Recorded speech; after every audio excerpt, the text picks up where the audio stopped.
Hello. Welcome to Podfic. I'm your host, Rainy J Pan or Bean, whichever you prefer, or come up with a name for me and put it down in the comments.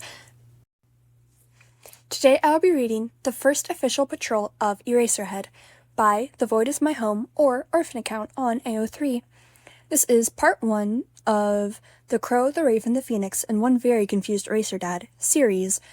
It is a one-shot with 2,456 words. The series is discontinued, but there are 8 works to it, so a lot of content will be.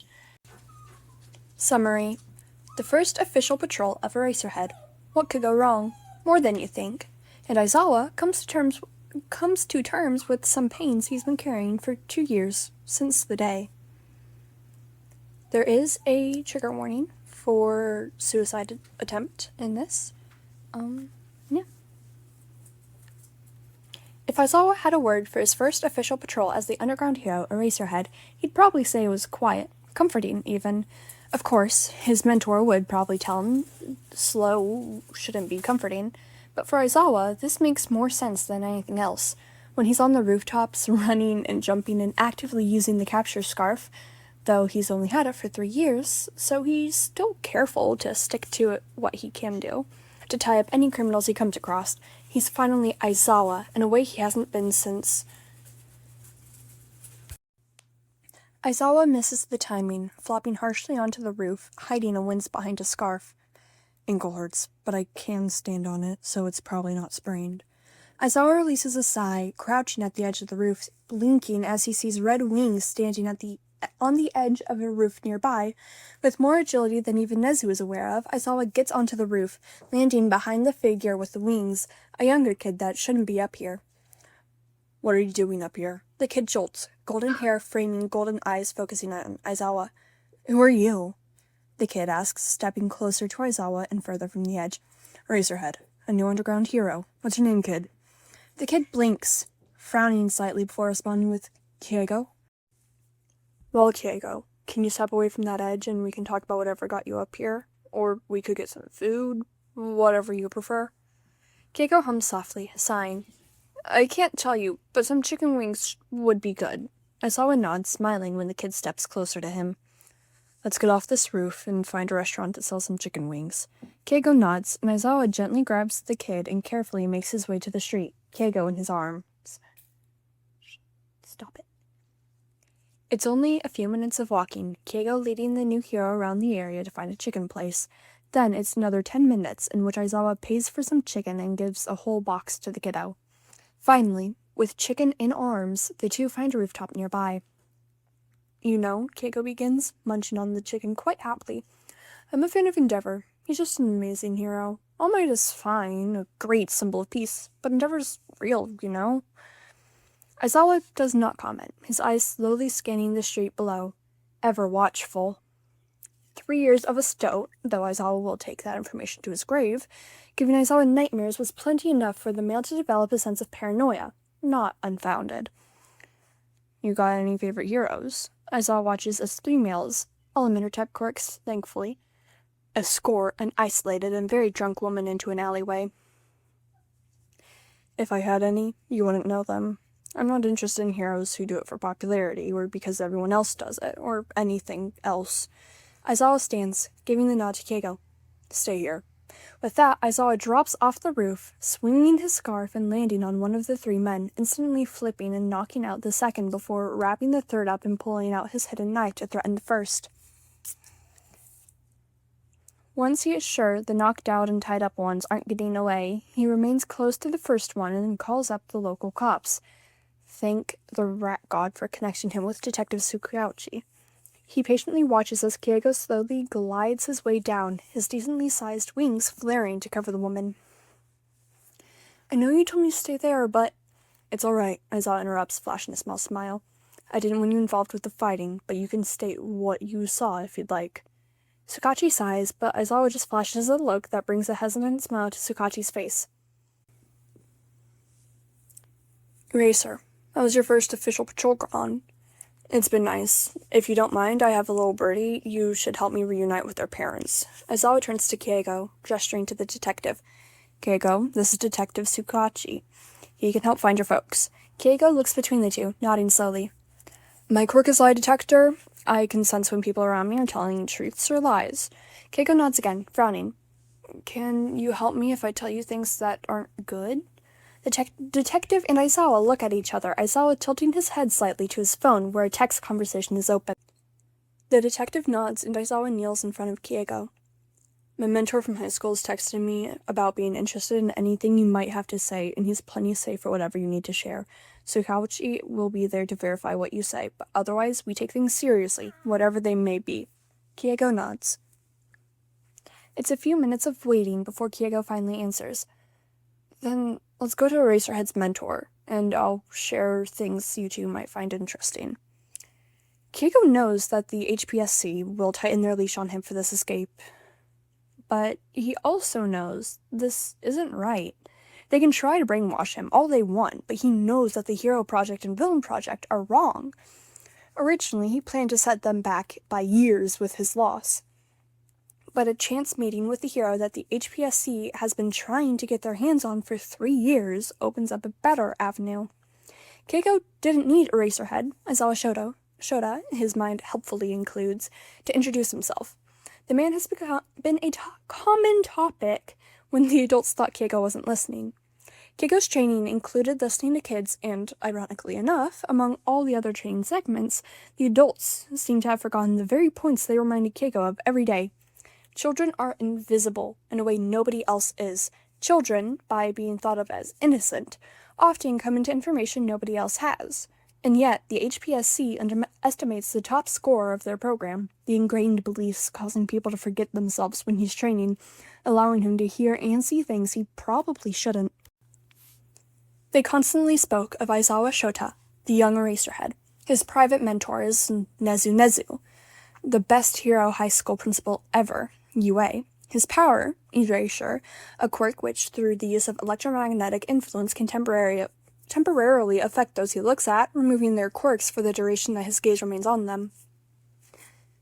The adults discussed him at length, including all the numerous direct and indirect attempts that they tried to get him under their thumb. Not limited to, but including, repeatedly offering internships with Daylight Heroes, repeatedly sending letters to Nezu that all but threaten harm should Aizawa not be under their thumb. The death of Shirakumo Oboro, which Keigo is smart enough to know was a setup to try and push a narrative of being safer in a Daylight organization where everyone can keep a closer eye on each other's backs, all attempts to influence Aizawa have failed. He refused to be a Daylight hero, though he interned with Shirakumo and Nomuri at his Purple Highness's agency. Nezu blocked all threats, locking Aizawa onto campus at every chance he could, sending protective details which Aizawa was aware of the presence of. It became a game for everyone except HPSC. HPSC has to deal with targeting the details, but also trying to track down Aizawa. The details trying to fight the HPSC, while also trying to find their charge, and Aizawa just avoiding everyone. It was the only time Keigo heard from a friendlier HPSC staff member that Aizawa seemed to be thoroughly enjoying himself. The death of Shirakumo was at least adequate at shutting Aizawa in. The hero dove deep into his studies and such, rarely, if ever, taking care of himself properly. However, according to a staff member, Keigo never really liked him. Aizawa became even harder to talk to and deal with, more vehement in becoming an underground hero, more passive-aggressive and snappy towards HPSC, and Nezu straight up banned all HPSC personnel from getting onto campus. Today is the day, though. Keigo needs to let them know what the HPSC has done to get Eraserhead and what they've done with the projects. If Nezu is so against the HPSC, then hopefully, with the detective's quirk, Nezu will believe him. Keigo doesn't get any more time to think. Aizawa and Tsukauchi walking him onto campus and toward the office of the one man who can probably pull something like this off. Suppose you asked Nezu what he thought of his student. In that case, he'd tell you that Shouta is a stubborn man, a force of nature when upset. They, unfortunately, have proof of his rage, an influential mentor, and a perfect hero. If you asked Nezu what he thought his student needed, he'd refrain from answering, but the answer is evident to all. Shouta is a strong force of nature. He never backs down from a fight and is very dedicated to becoming an underground hero. But he's emotionally repressed, emotionally stunted. Children are incredible, though. Nezu watches on the cameras as one Takami Keigo, an HPSC hopeful, creeps beside Shouta and Naomasa. Shota's black eyes sparkle with something Nezu thought was lost after the unfortunate loss of the one person Shouta trusted on a deep level. Apologies to Yamada Hizashi, but if he had been the one to be lost that day, Shouta probably would have been able to get over it. Perhaps it would have been hard, but Shirakumo Oboro had a way of bringing the best out of Aizawa Shouta that nobody could have matched, not even the loud disaster by Blonde. There was hope. There was a fire, as typical, but the fire was a more subtle burning, a gentle flame rather than a raging fire. It had been contradictorily and uncontrollably bright and painfully dim. There was a sense of peace. Then the trio walks through his door, and Nezu schools his smile, watching the HPSC child with careful judgment. He said he had things to share and wanted Tsukauchi to verify his words, Shouta states, and Nezu nods. Eraserhead, you're free to go back to patrol now. Shouta blinks slightly, kneeling by Keigo. You'll be okay. Tsukauchi will organize a ride to your folks after you two finish this. Keigo nods and responds quietly. Thank you, Eraserhead, for escorting me. I'm sorry you had to talk me down from such a position, and I hope you'll keep your spirit as unbreakable as it is. Shouta nods, standing up and leaving without much fanfare. Nezu internally sighs. Time to deal with the HPSC. The rest of his patrol goes quietly. Thank fuck, honestly. If Aizawa had to deal with another suicidal person, or another attempted rape, he just might go lethal on the next victim of his wrath. It's not fair. He knows it will never be fair. Before he graduated, he had an unfortunate knack for finding people on roofs and talking them down. It'll only take one failed talk down to ruin the rest of his day. Aizawa halts, a blue-haired, blue-eyed figure coming back in full force. A quick shake of his head prompts Aizawa to go for a race on the rooftops, though who he is racing he won't ever think about. The buffeting wind, adrenaline, and muscle memory all bringing Aizawa back to a different time, a different place, with a different person. Shouta, you gotta be faster than me. Then try running along the rooftops like me and see who's faster. Nah, that wouldn't be fair. To you. Jovial laughter echoes, Aizawa turning his black eyes to focus on his dear friend, Oboro, a slight smirk crossing his lips as he sharply turns and lunges at the man on the cloud, both landing on a roof a few feet away. Not fair to me, or are you just scared to lose? Oboro laughs, smiling at Aizawa. Scared to lose to a guy named Eraserhead? Sure. You're no better, Loud Cloud. At least I came up with my name show. Aizawa comes back to the present, standing on the roof of the apartment building where he and his boyfriend live together, his eyesight blurry and fuzzy on the edges. Show? A stumble quickly righted. Aizawa definitely not startled at hearing the nickname, his sight focusing on blonde hair, worried green eyes, and that goddamn Eraserhead merch made by Namuri and given exclusively to the trio of friends. Eraser buried his merch where it could never see the light of day, and Oboro's was buried with the man. Zosh.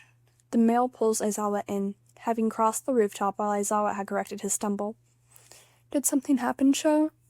Aizawa looks down at the shoulder of the man holding him, the man who understands more than anyone what Aizawa went through 2 years ago. I was thinking again. Thinking about him? I had to talk a 10-year-old off of a rooftop. It was a normal patrol, all things considered, and yet... Sho, we've talked about this.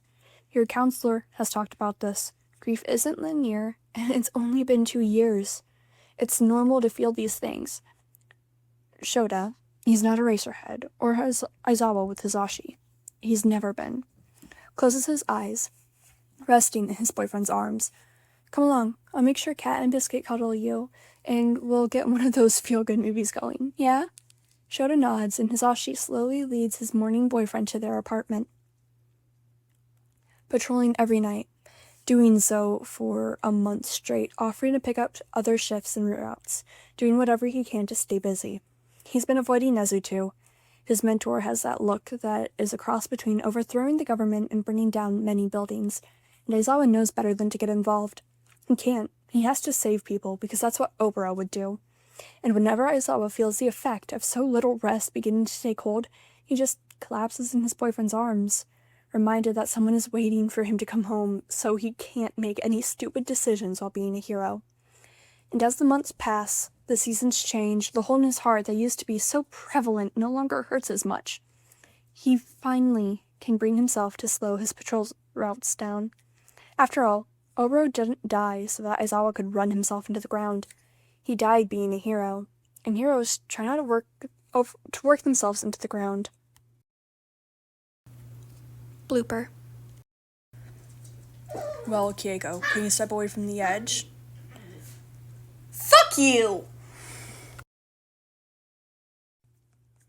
That is it for the first part of The Crow, the Raven, the Phoenix, and One Very Confused Eraserhead. I really enjoyed this pick. That little blooper is from one of the many takes I had to redo because the mutt and my kitten were fighting, and grief, those two get loud. They get very loud. Goodness. But, yeah. Okay, now, so, the fic. I don't think I've ever read something that was, like, pre-UA teacher Eraserhead. I know I've seen a few things where, like, that is a very brief part of it, but I do like, this one. Like, it's a little peek into the character before the story really starts progressing a lot more. Like, you can see, blocks starting to be placed, and I do like it a lot. Hello, dog. Why are you, like, dog, that's my, dog, sorry. No, I really like this. Okay, so, I'm gonna give y'all predictions for who I think who is. Does that make sense? Okay, because there are 3 characters who will at least be pseudo-adopted by Hizashi and Aizawa. One is Takami Keigo, or Hawks. I think he's gonna be the Phoenix. We've got Midoriya Izuku. In this, Midoriya does have a quirk. He's a runaway. I think it's a healing quirk, I think, or mutation type. We'll see. I don't know. So, who the fuck is the other child? I don't, is the other child, it's Dobby. It's Dobby, I think. No. Maybe? I think so. Yeah! Eraserhead and Hizashi adopt Shinso. Okay. They adopt Midoriya. They adopt Dobby. So, okay, they don't adopt Hawks? No, they don't. Okay. Okay, new predictions. You can tell I haven't actually put that, like, forethought into this fic. Because I like reading things with you guys. So that's why I stumble so much when I read things, because I don't tend to read it, like, before recording. So I've also not posted, like, a crap ton of things because I get through reading it only to realize it's been discontinued, and I hate myself for that. So I don't post it, and I just, like, I don't think I've deleted any of the recordings yet. Unless they're on CatFed, then yes, then those fuckers are gone. Gone to the wind. Dog, what the fuck? So, okay, new guess. Phoenix, the Phoenix is probably Izuku or Dobby. I'm gonna guess Dobby, because, when he was Toya, he burnt to death, in quotes, and then he, like, rose out of the ashes like a phoenix does type shit, Like, oh wow, what a great metaphor for him. The Crow, probably Shinso, I'm gonna guess. I'm not sure why, and I'm guessing that means Izuku's the Raven. I don't know, maybe we'll see. We'll probably see when, oh! I just saw, the tags for the last fic. the last fic in the series is 8 chapters long, 34,000, almost 35,000 words, and discontinued. BAMF, Midoriya Izuku, BAMF, which I always fucking read as bitch ass motherfucker. It's badass motherfucker. I can get that through my thick skull, please and thanks. And it says, Ida Tenya is a little shit. Ida Tenya is a quirkist. Ida Tenya hates Midoriya Izuku. And then it's abandoned work, unfinished, and discontinued. Oh. I don't like that. I actually really like the ones where, Ida and Mito are, like, besties. They don't have to get along right away. I don't personally really like people getting along right away, like, considering each other best friends in fics, at least. Seems a bit too unrealistic for my fics. But people fucking sprouting wings is totally realistic. No. So, this is shaping up to be a very fun fic to read. I am very excited to go through with this with all of you. Holy sh**. Hi, dog. Apologies if that was an awkward cutoff. My alarm started going off for work. Okay, before I end this, I wanted to say we're surprisingly close to 500 subscribers. Personal opinion, 450 some odd of y'all. That is, oh, there's UPS man, hi. That is incredibly close to 500 in my opinion. Yeah, 454. That's 46 people away. Holy shit. I never expected that. So, thank you to everyone who has subscribed so far. I hope my content is worth you sticking around. But also, a lot of people do things for, like, subscriber specials. So I've been debating doing something for 500. I'm not really sure what to do. I might end up writing a fic and posting it, like, my own work. But also, I might not. I never make any promises because I can't keep shit. But also, we know my current account, Rainy Day Podfics. Well, I have a second account. I need to fix that. 1 second, sorry. No, I have a second account. Obviously, a lot of people do. I have a lot more than one second account. I have like 4 or 5 accounts. But this one is Rainy Day Reading. It's like damn near the exact same, like, setup as my current one. Rainy space day space reading. But, like, the tag is Rainy Day 1 word _ reading. Just like that shit. And I say all this, I'm not sure if I'm gonna even use it, but I've been debating, reading, like, short stories, like Brothers Grimm variations of short stories is one thing I really want to do, but also, like, there are Eldritch horror stories, Greek, Roman mythology, Irish mythology, if you really want to do, all that stuff. I want to read those and post them for people in general. But also, I was wondering if anyone would be interested if I would read something such as the Apothecary Diaries light novel. Sorry, I almost said light manga. No, the light novel of the Apothecary Diaries. If anyone would be interested in listening to me read that, I would love to know. 'Cause I really do want to start reading, like, more. And if that's something you guys would be interested in, then yeah, I'm 100% gonna do it.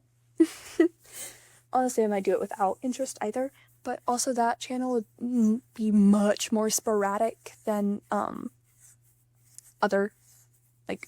this channel. Also, you might have noticed, in the intro, I made a point to include the name Rainy when I said you can call me JPN or Bean, because I've noticed. Kitten, we're over here, you idiot.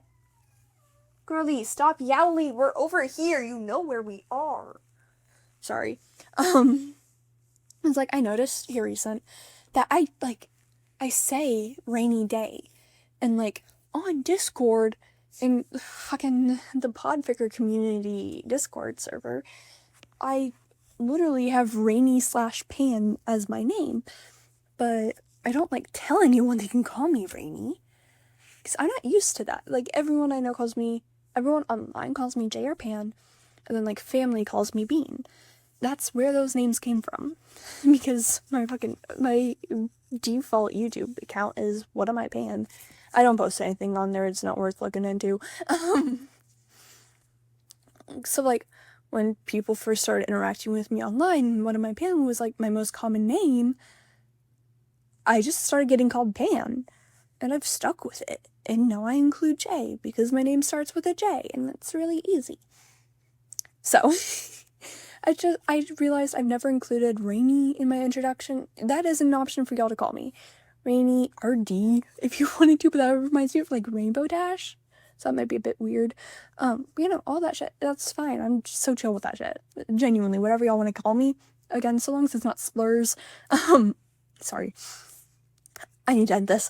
Thank you so much for sticking around, listening to the video, listening to me, even whether you listen to my rambles or not. I do always appreciate it. I hope you have a wonderful, or at the very least pleasant next 24 hours. Make sure to drink water, gotta hydrate. Make sure to eat food. You need sustenance. You need nutrients. I said it right! You need sustenance and nutrients, so get that shit, you little fuckers. Make sure you sleep. So I think it's 72 hours without sleep, and you can be diagnosed clinically insane. And have a wonderful rest of your day, and thank you so much. Bye.